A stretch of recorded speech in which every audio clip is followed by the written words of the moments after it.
So, I'm sure all of you are here because of the title. And no, it is not clickbait. And no, I'm not going to be talking about LeVar Ball or comparing Lonzo to Magic Johnson or calling him the next LeBron.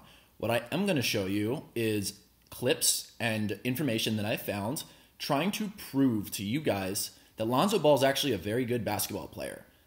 And comparing him to other players or talking about his hype and not looking at his actual skill set is pretty detrimental to recognizing what he brings to the table, because I think it's very unique. So let's go ahead and get started.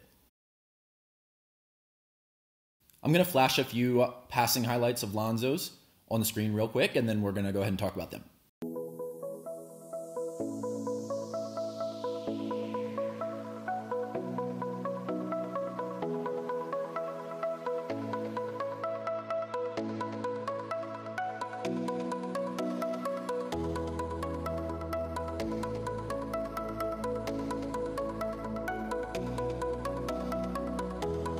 So when Lonzo gets compared to guys like Jason Kidd and Magic Johnson, I don't think it's doing the type of game that he plays justice. If I had to compare him to one guy, I really don't like player comparisons, but if I had to do that, I think White Chocolate, Jason Williams, is probably the best comparison. And I think the reason that I find them to be very similar is because of the way they play the game. And I'll flash a few Jason Williams highlights real quick, and then I'll explain what I think the similarities are.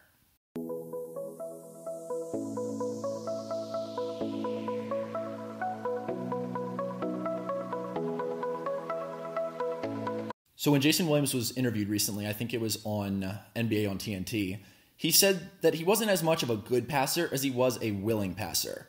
And I think that's a better way to describe Lonzo. I think that Jason Williams and Lonzo play the game in a similar way in that they make whatever decision is the right decision in that situation.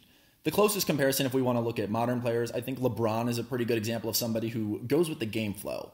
Lonzo can pass the ball, he can shoot the ball, but he doesn't have a plan going into every single play. And I think that that's something where there's not a lot of players today who are, passers and point guards and team leaders that just go with the flow and don't necessarily care about if they're the face of the play or if they start the fast break or, what kind of stats they get. And I think that Lonzo brings a different type of playing style to the table that is an asset no matter what team he's on, because he will do whatever it takes and make whatever play in that moment that's the right play to win. Lonzo is one of the best players I've seen in recent years that can grab a rebound and start a fast break and make the right decision. I'm going to flash a few clips up here, but he is absolutely excellent at executing the fast break, and the Lakers' pace and their efficiency should go up drastically with him at the helm.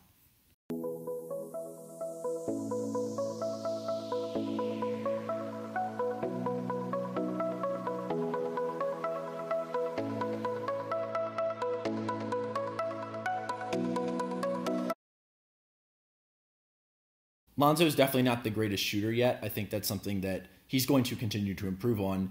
But one of the things I really like about the way he plays is that if he has the open shot, he will take the open shot. And he's not always going to look for a pass first. If the defense sags off him or covers the roll man on the pick and roll, he will pop up and take the shot every single time. So I'm going to flash a few clips here. But I like that Lonzo has not lost his confidence yet, and I like that he's not afraid to shoot it off the dribble or off the catch and shoot.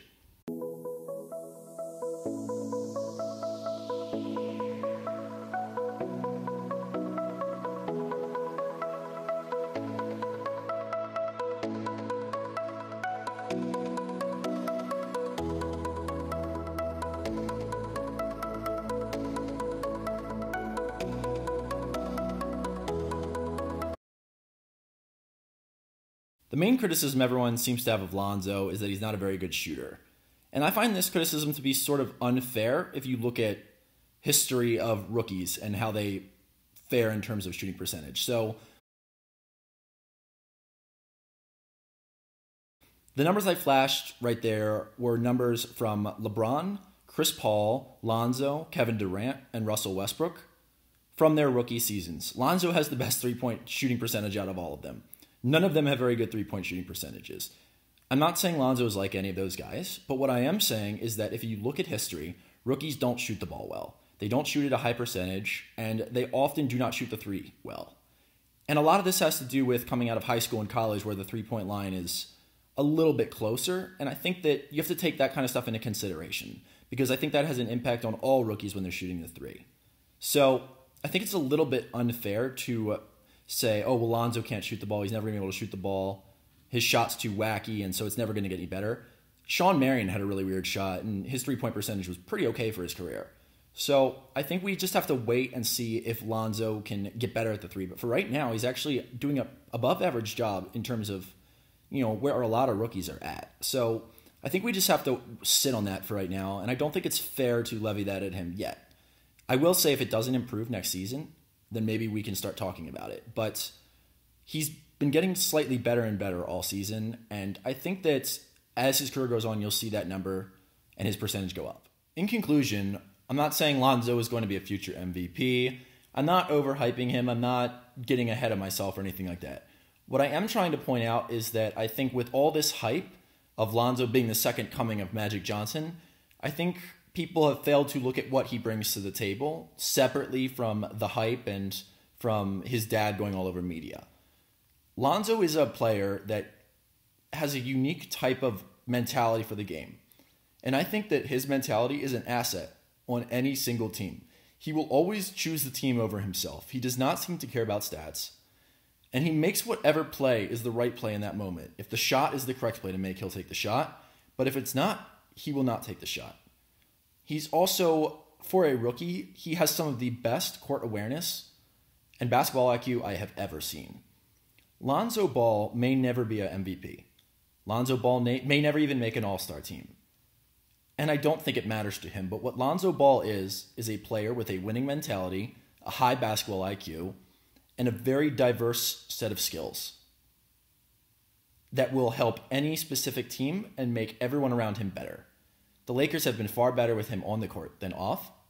And I think that if people look past some of the hype and all of this talking him up and all of his dad going all over media, what you'll see is a good basketball player that is already making a solid, strong, positive impact on the team he's on. And I can't wait to see what this team does in the future.